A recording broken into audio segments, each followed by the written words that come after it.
6R10 mga boss, puso, super great, new pace, bubble top, loaded chrome po. At ipasisilip ko po sa inyo, 6R10 engine, 10-wheeler wing van, loaded chrome po yung kanyang mukha with side panel.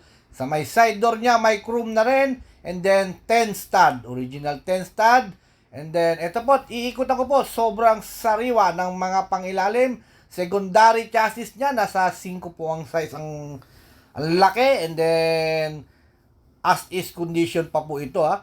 And then airbag suspension. Talagang napakasariwa. Alam naman si Subic Truck TV, puro sariwa lamang ang binablog, hindi yung vlog ng vlog lang ng kung ano-ano ha.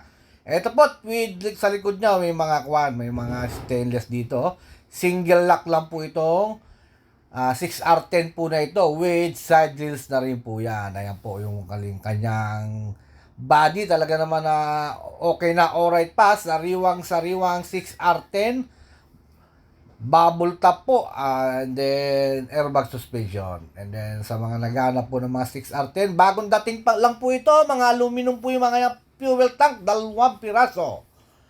With AdBlue. Ayan po And then, sa mga naghanap po ng mga 6R10 na katulad po nito, ang unit po nito, available unit, new arrival. And then, once again, please subscribe po my YouTube channel and then my Facebook page.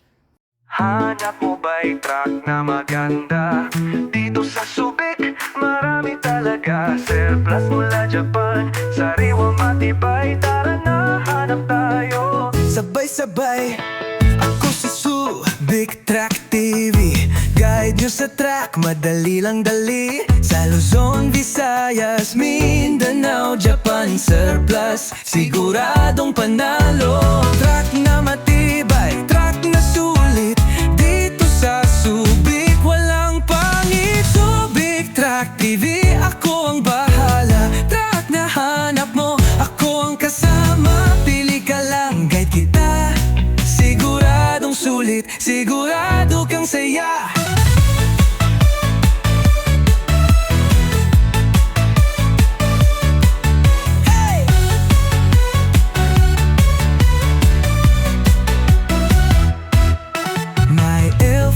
Counter forward pa, kung anong gusto mo, andito na. Presyong swak, kalidad mataas.